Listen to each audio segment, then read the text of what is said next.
खुलुमबाय। दिनै 10 आगस्ट 2025 गिबियावनो गोजोन फुंबिलिनि गाहाम हामलायनायखौ बयनिसिमबो जासिहरनाय थाबाय। राशिफलखौ फरायनायनि सिगां आंनिफ्राय आनान गसाइनिसिम आरज खालामनाय जायोदि दिनैनि साना बुहुमनि साफ्रोमबो सुबुंफोरनि थाखाय गाहामैनो गाहाम बारलांनो हायो।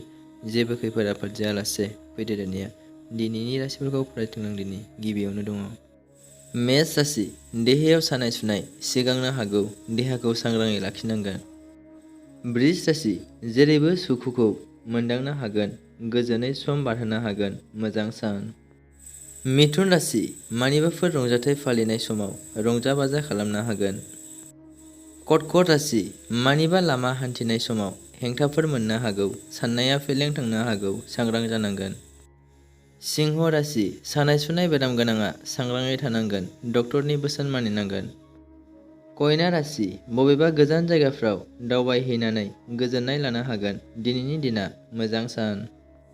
तुला राशि। जेखियानो मावा फालांगिनि थाखाय मोजां सान, मुलाम्फा खालामनो हागोन, मोजां सान।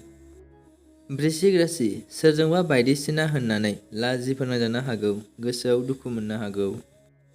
धनु राशि। बायदिसिना बेरामाव गोग्लैबायनो हागौ, देहाखौ सांग्राङै लाखिनांगोन।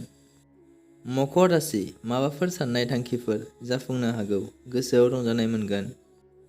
कुम्भ राशि। रंजानो बाजानो गोसो गैयै जालांनो हागौ, गोसोखौ लोरबां लानो नाङा। मीन राशि।